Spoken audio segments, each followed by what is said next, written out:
All right, hi, let's talk about improving psychological safety for social services. Here's what we're going to go over.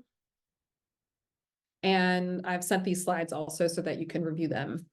So we're Tend Collective. We're experts in trauma-informed care and psychological safety. We have a ton of experience implementing psychologically safe and trauma-informed programs. We've worked with agencies for the state of Massachusetts, family and child serving agencies, and also worked with community initiatives all over the US on this work. And you can learn more about us on our website. So let's start with what's feeling challenging. So sometimes social services agencies and organizations are asking their employees to care about the populations they serve, but without extending that same care to their employees. And I think that just feels like so true to a lot of us.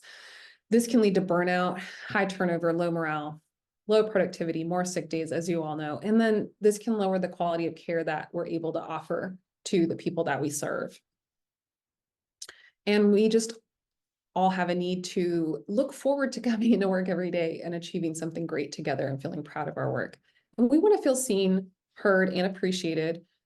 And we want to earn a living wage, and we need time to reset and rest. You may not know that burnout was originally something studied and coined to talk about people who worked in human service sectors.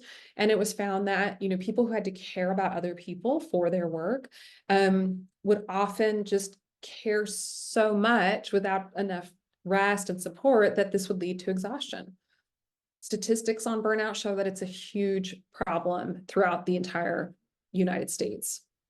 So half of employees reported feeling burned out in the past year. And you can review these and other statistics here on the NAMI website. The Surgeon General's office released a framework for workplace mental health and well-being. Almost all workers in America who were surveyed said that they want to work somewhere that values their emotional and psychological well-being, their mental health. They want to feel respected, and that their boundaries between work and non-work time are also respected.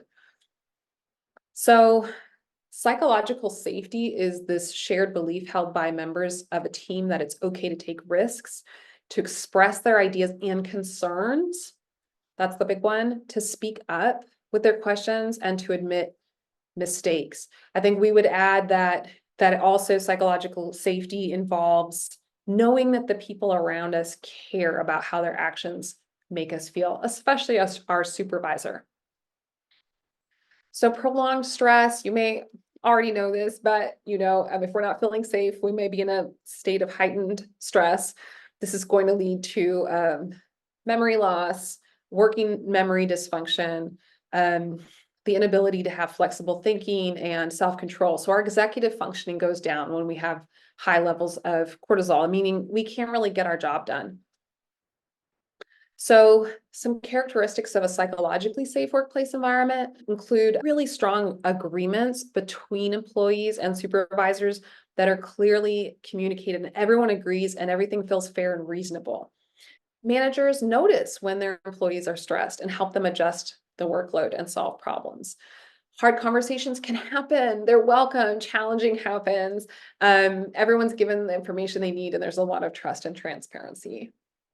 So how we go about implementing, a lot of this stuff feels so intuitive, but it can be so hard to implement, especially like within. That's why it can be really nice to bring in an outside organization that's not so in the weeds to really help figure out like what are the bottlenecks to having the best, highest performing team. So we would start with an assessment so that we can figure out what's going on and take a current snapshot. So this involves polling and interviewing employees, focus groups, probably with leadership. And then we would create a report with the top obstacles and challenges and a roadmap with solutions. So you would receive a report of the challenges and a list of suggested solutions.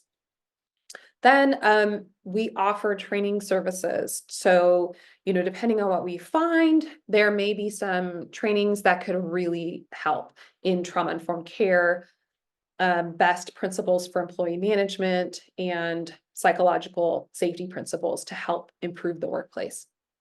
For employees, They can learn more about stress and trauma, which also will then help with the population served. So it's a dual, it helps people work together and it also helps us serve the people that we serve in our jobs. Communication and conflict resolution skills, and some self-care and mindset. We do offer one-on-one coaching and group coaching because habits are hard to change. So the coaching component can be really key for helping people make hard changes that last.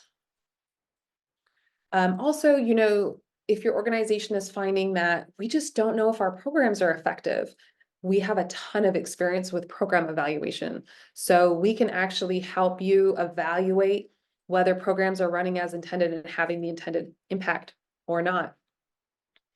Here's what others have said about our work. You can review this.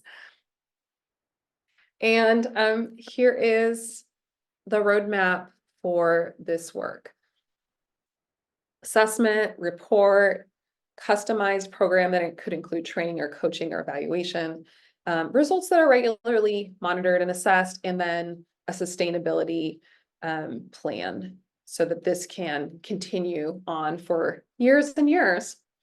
So let me know if you have any questions, and we would love to be a part of the solution.